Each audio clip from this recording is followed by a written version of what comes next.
Hi, I'm Sean Theodore, owner of Canine Specialist Protection. Today's December 1st. It's a little special I'm gonna give to you guys, a little interview. So how long have you been training? I've been training dogs for approximately 6 years, going on 7 in January.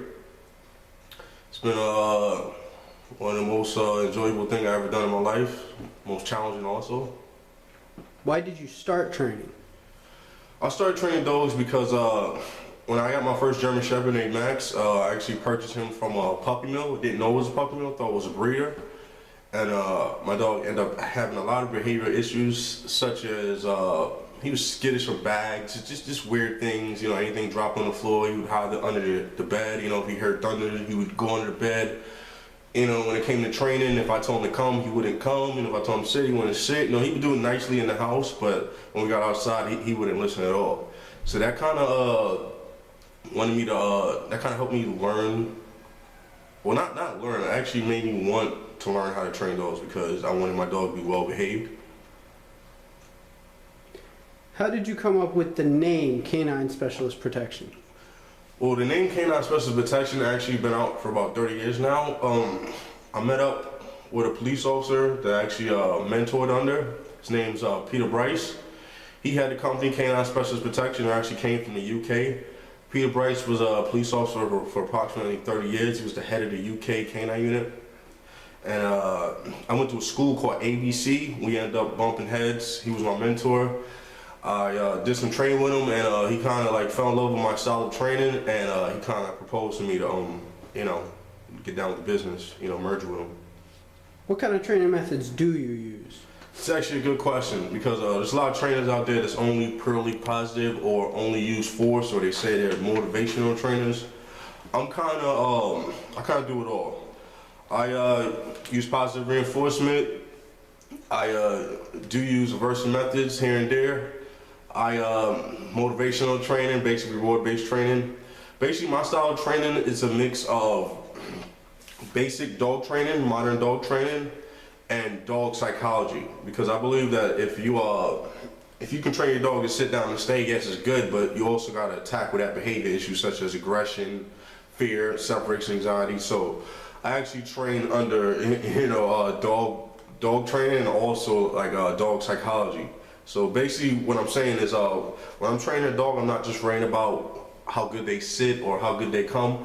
I'm more worried about the dog's behavior. If the dog's social around people, is he good around kids? You know, is he good around other dogs, other animals?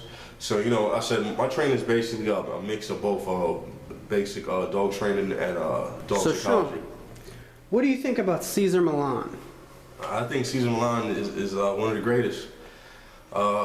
He's more worried about the behavior of the dog, which I agree with. I wouldn't consider him a dog trainer, but I would say, like he says, he does dog psychology, he's a behaviorist. So I think he's great. I like what he does with dogs, you know, how he practices exercise, discipline, affection. Because I agree with the same thing. I believe that I don't care how good your dog is in obedience, every dog needs exercise, every dog needs discipline, and every dog needs affection. So I think Cesar Millan is one of the greatest, and yeah, I look up to him. I actually respect him. On a related subject, what do you think about Victoria Stilwell?